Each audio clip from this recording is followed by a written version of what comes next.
సముద్రంలో అలలు ఎలా వస్తాయో మనుషులకి ఆలోచనలు కూడా అలానే వస్తాయి. అందరి విషయంలోనూ ఇవి సమానంగానే ఉంటాయి. మరి మహానుభావులకి మనకి తేడా ఎందుకుంటుంది? మహానుభావులు వాళ్ళకి వచ్చిన ఆలోచనలు వెంటనే పేపర్ పైకి ఎక్కించేస్తారు. మనము అలానే వదిలేస్తాము, అంతే తేడా. పేపర్ పైకి వచ్చిన ఆలోచనలు మళ్ళీ మళ్ళీ మెదడులో రిపీట్ అయ్యి వాటికి అనుగుణంగా ఇంకొక కొత్త ఆలోచన మెదడులో పుట్టుకొస్తుంది. ఇవి ఒక చైన్లా ఒకదానికొకటి లింక్గా ఉన్న ఎన్నో ఆలోచనలు మహానుభావుల మెదడులో ఉద్భవిస్తూ ఉంటాయి. వాటన్నింటినీ పేపర్పై నమోదు చేస్తారు. అలా చైన్లోని మొదటి ఆలోచన అందరికీ ఒకే విధంగా నమ్మశక్యంగా సింపుల్గా అర్థమయ్యేటట్టుగా ఉంటుంది. కానీ చైన్లోని చాలా లింకుల తర్వాత ఆలోచనని బయట పెడితే అది ఎవ్వరికీ అర్థం కాదు. దానిని స్టెప్ బై స్టెప్గా వివరించినప్పుడు, దానిలోని లాజిక్స్ అన్నీ అర్థమయ్యేలా చెప్పినప్పుడు అందరూ వామ్మో అనుకుంటారు. అప్పుడు దాన్ని ఖచ్చితంగా నమ్మాల్సి వస్తుంది, నమ్ముతారు కూడా. ఇలా మామూలు మనుషుల ఆలోచనలకి అందకుండా మళ్ళీ ఆలోచింపజేసే ఒక ప్రకృతి యొక్క గాఢ సత్యాన్ని సింపుల్గా పారాడాక్స్ అంటారు. ఇలాంటి పారాడాక్స్లు ఫిజిక్స్లో ఎన్నో ఉన్నాయి. అందులో కొన్ని ముఖ్యమైనవి మన వీడియోలో డిస్కస్ చేసుకుందాము. ఒక పిల్లి పక్కల పాయిజన్ బాక్స్లో ఒక రేడియో యాక్టివ్ ఆటంను తీసుకోవాలి. Radio active atom radiation release చేసిన వెంటనే పాయిజన్ బాక్స్ ఓపెన్ అయ్యి దానిలోని గ్యాస్ పాయిజన్ లీక్ అయ్యి పిల్లి చనిపోయేటట్లు ఒక అరేంజ్మెంట్ చేసుకోవాలి. ఈ నమూనా మొత్తాన్ని ఒక బాక్స్లో వేసి సీల్ చేసి కొంత సమయం ఆగిన తర్వాత మనము బాక్స్ను ఓపెన్ చేయాల్సి ఉంటుంది. ఎప్పుడైతే బాక్స్ను ఓపెన్ చేస్తామో మనకి ఏదైనా ఒక సిచ్యువేషన్, పిల్లి బ్రతికి ఉన్న సిచ్యువేషన్ లేదా పిల్లి చనిపోయి ఉన్న సిచ్యువేషన్ ఏదో ఒకటి మాత్రమే మనకి కనబడుతుంది.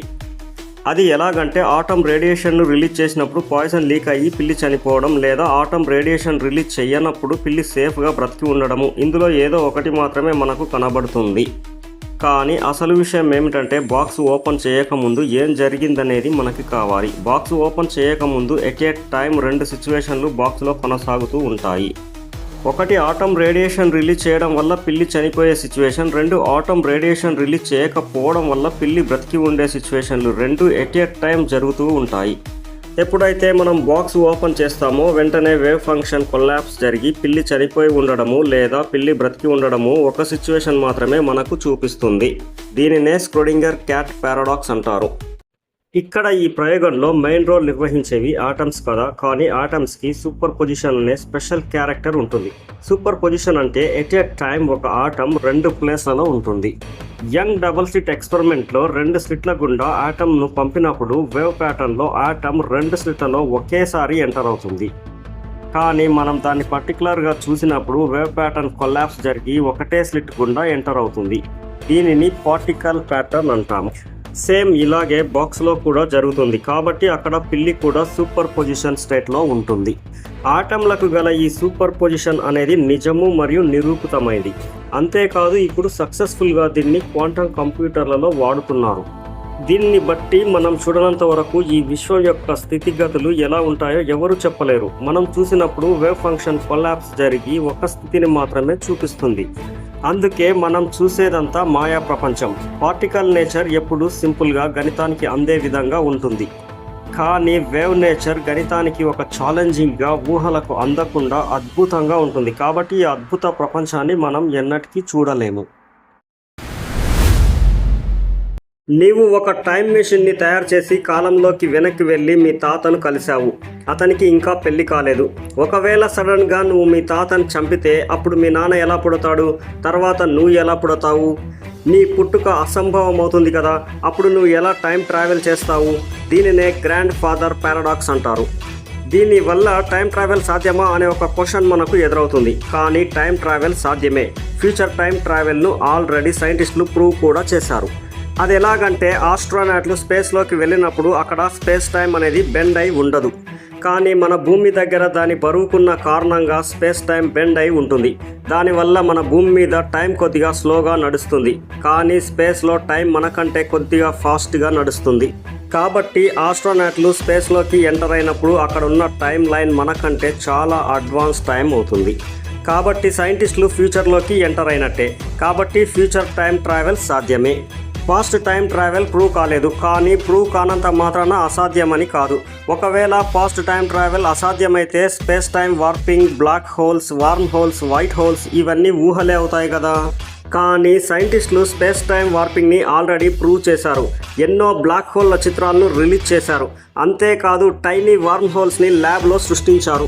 దీనివల్ల పాస్ట్ టైం ట్రావెల్ ఎలా అసాధ్యమవుతుంది? అందుకే దీన్ని సైంటిస్టులు బాగా స్టడీ చేసి పాస్ట్ టైం ట్రావెల్ సాధ్యమే అని, గతంలోకి వెళ్ళొచ్చు కానీ గతాన్ని మార్చలేమని చెప్పారు. ఒకవేళ గతాన్ని మార్చాలని నువ్వు ప్రయత్నించినప్పుడు ఏదో ఒక సిచ్యువేషన్ వచ్చి ఖచ్చితంగా నిన్ను ఆపుతుంది అని చెప్పారు. ఒక ఆటంలో 2 ఎలక్ట్రాన్లు ఉన్నాయనుకుంటే ఆ 2 ఎలక్ట్రాన్లు కేంద్రకం వైపు ఒకటి క్లాక్ వైజ్ డైరెక్షన్లో రొటేషన్ చేస్తూ ఉంటే ఇంకోటి యాంటీ క్లాక్ వైజ్ డైరెక్షన్లో తిరుగుతూ ఉంటుంది. అంటే ఒకటి ప్లస్ హాఫ్ స్పిన్ ఫాలో అవుతే రెండవది మైనస్ హాఫ్ స్పిన్ ఫాలో అవుతుంది. ఈ విషయం మీ అందరికీ కూడా తెలుసు. ఇప్పుడు మనము 2 ఎలక్ట్రాన్లను ర్యాండమ్గా సెలెక్ట్ చేసి ఒక దాన్ని లెఫ్ట్ వైపు యూనివర్స్ చివరంచు వరకు పంపి ఇంకొక దాన్ని రైట్ వైపు యూనివర్స్ చివరంచు వరకు పంపితే ఈ 2 ఎలక్ట్రాన్లు యూనివర్స్ చుట్టూ రొటేషన్ చేయడం ప్రారంభిస్తాయి. అయితే లెఫ్ట్ సైడ్ ఉన్నది క్లాక్ వైజ్ డైరెక్షన్ ఫాలో అయితే ఇమ్మీడియట్గా రైట్ సైడ్ ఉన్నది anti clock wise direction follow అవుతుంది. లేదా లెఫ్ట్ వైపు ఉన్నది anti clock wise direction follow అవుతే రైట్ వైపు ఉన్నది క్లాక్ వైజ్ డైరెక్షన్ ఫాలో అవుతుంది. వీటి మధ్య కొన్ని వేల కాంతి సంవత్సరాల దూరం ఉంటుంది. ఇంత దూరంలో కూడా వీటి మధ్య ఇన్ఫర్మేషన్ వితిన్ సెకండ్లో ట్రాన్స్ఫర్ అయిపోయింది. ఒకవేళ కాంతి వీటి మధ్య ప్రయాణించాలన్నా కొన్ని వేల సంవత్సరాల సమయం పడుతుంది. కానీ ఇన్ఫర్మేషన్కి మాత్రం కొన్ని సెకండ్లే తీసుకుంది. దీన్నే క్వాంటమ్ ఎంటాంగిల్మెంట్ అని అంటారు. ఒకవేళ క్వాంటమ్ ఎంటాంగిల్మెంట్ నిజమైతే ఇన్ఫర్మేషన్ కాంతి కంటే కూడా ఎక్కువ వేగంతో ప్రయాణిస్తుంది. కానీ ఇది అసంభవం. దీనివల్ల క్వాంటమ్ మెకానిక్స్ సిద్ధాంతాలు తప్పుదోవలో పడతాయి. దీన్ని ఈపీఆర్ పారాడాక్స్ అంటాము. ఈపీఆర్ పారాడాక్స్ అంటే ఆల్బర్ట్ ఐన్స్టీన్, బోరిస్ పొడోల్స్కీ మరియు నాథన్ రోసన్ అనే 3 సైంటిస్టులు కలిసి తయారు చేసిన ఒక పారాడాక్స్. దీన్ని సుదూరాల భయంకరమైన చర్య, the spooky action at a distance అని ఐన్స్టీన్ అభివర్ణించారు. 1980లో అలన్ ఆస్పెక్ట్ అనే సైంటిస్ట్ క్వాంటమ్ ఎంటాంగిల్మెంట్ రియల్ అని ప్రూవ్ చేశాడు. అందుకు ఇతనికి 2022లో నోబెల్ బహుమతి కూడా వచ్చింది. అంతేకాదు క్వాంటమ్ ఎంటాంగిల్మెంట్ను ఇప్పుడు క్వాంటమ్ కంప్యూటర్లలో వాడుతున్నారు. ఇద్దరు ఒకేలాంటి కవలలు అలైస్ మరియు బాబ్ ఉంటారు. అలైస్ భూమిపైనే ఉంటాడు. కానీ బాబ్ రాకెట్లో చాలా సుదూర ప్రాంతాలకు వెళ్ళి కొన్ని సంవత్సరాల తర్వాత తిరిగి వస్తాడు. దీనివల్ల వారిద్దరి వయసులో చాలా తేడా వస్తుంది. బాబ్ అలైస్ కంటే చాలా యంగ్గా ఉంటాడు. దీనికి కారణం అలైస్ వేగవంతం కాని భూ జడత్వ చట్రంలో గడిపితే బాబు వేగవంతమైన రాకెట్లో గడుపుతాడు. దీనివల్ల అతని శరీరంలోని బయాలజికల్ ఫంక్షన్స్ స్తంభించిపోయి అతని ఏజ్ తక్కువగా నమోదవుతుంది. ఇది ఆల్బర్ట్ ఐన్స్టీన్ యొక్క స్పెషల్ రిలేటివిటీలోని టైం డైలేషన్కి సంబంధించిన పారాడాక్స్. దీన్నే ద ట్విన్ పారాడాక్స్ అని అంటారు. ద ట్విన్ పారాడాక్స్ నిజమైనది. దీన్ని సైంటిస్టులు వివిధ రకాలుగా కూడా ప్రూవ్ చేశారు. మన భూమి చుట్టూ తిరుగుతున్న జీపీఎస్ శాటిలైట్లు టైం డైలేషన్ కారణంగా మన భూమిపై ఉన్న క్లాక్స్ కంటే వాటిలోని క్లాక్స్ కొంత తక్కువ టైంని సూచిస్తాయి. అందువల్ల సైంటిస్టులు ప్రతిరోజు వాటిలోని టైంను అడ్జస్ట్ చేస్తూ ఉంటారు. అంతేకాదు స్కాట్ కెల్లీ, మార్క్ కెల్లీ అనే ఇద్దరు కవలల్లో స్కాట్ కెల్లీ 340 రోజులు స్పేస్లో గడిపొచ్చిన కారణంగా అతని వయసు 5 మిల్లీ సెకండ్లు తగ్గింది. ఒకవేళ కొన్ని వందల సంవత్సరాల కింద ఏలియన్ మన భూమిని సందర్శించాలని స్పేస్షిప్లో బయలుదేరి వస్తే వాళ్ళు మన భూమిని చేరేలోపు వాళ్ళ వయసు అయిపోయి చనిపోతారా లేదా బ్రతికి ఉంటారా? మీరు కామెంట్లో తెలియజేయండి. కాబట్టి పదార్థాన్ని ఓవరాల్గా గమనించినప్పుడు ఒకలా, ఆటంలలోకి తొంగి చూసినప్పుడు ఇంకొకలా ప్రవర్తించే ఆటంలకు గల వింత లక్షణాలైన superposition, entanglement, space time warping, black holes, worm holes, time travel లాంటివి విన్నప్పుడు ఇవి జరిగేవేనా అనే థాట్ అందరిలో వస్తుంది. వీటినే పారాడాక్సెస్ అని అంటారు.